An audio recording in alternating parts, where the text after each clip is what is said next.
हर पक्षी पशु के रूप में भगवान है। नामदेव जी महाराज कुत्ते में भगवान को देखो प्रकट किया ना भगवान। एक बार श्री एकनाथ जी महाराज गंगोत्री से गंगा जल लेकर बहुत से भक्तों के साथ रामेश्वर चढ़ाने जाते थे। प्राय भक्त लोग ऐसा करते हैं कि गंगोत्री से गंगा जल लेकर रामेश्वर में चढ़ाते हैं कांवर में लेके। ऐसे ही वो जा रहे थे, जब रामेश्वर जी के पास पहुंचने वाले थे तो देखा एक गधा प्यास से तड़प रहा है, मतलब ऐसा दिखाई दे रहा है।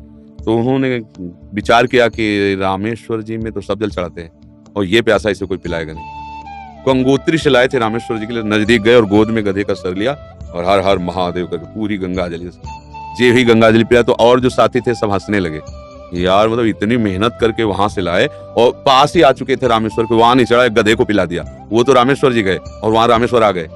गधे को जे ही गंगा जल पिलाया तो भगवान उठ के बैठ गए, बोले मैं ही था, तुम्हारे को देख रहा था कि तुम केवल मूर्ति में ही मुझे समझते हो या सब जीवों में भी मुझे समझते हो। तुम्हारी इस दया से मैं द्रवित होकर यहीं प्रकट हो गया, क्योंकि कण कण शिव है, तो एक गधे से ही भगवान प्रकट हो गए। तो पशु पक्षियों की सेवा भगवान की सेवा पर अभिमान न करे, भाव ऐसा रखे कि भगवान ने मुझे ये सेवा दी है और सेवा लायक बनाया है बस, और इसका प्रचार प्रसार न करें।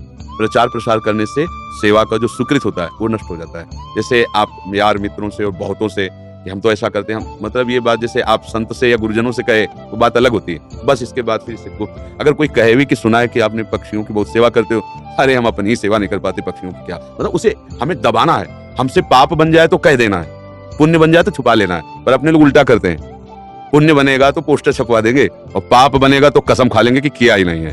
यही हमारी दुर्गति का कारण बनता है। अगर हमसे कोई गलती हो गई और कोई पूछे आपसे गलती वहां हो गई, अब दंड मिले जो, तो वो नष्ट हो जाएगा। जहां आपने हाँ कहा तो पाप नष्ट हो जाएगा।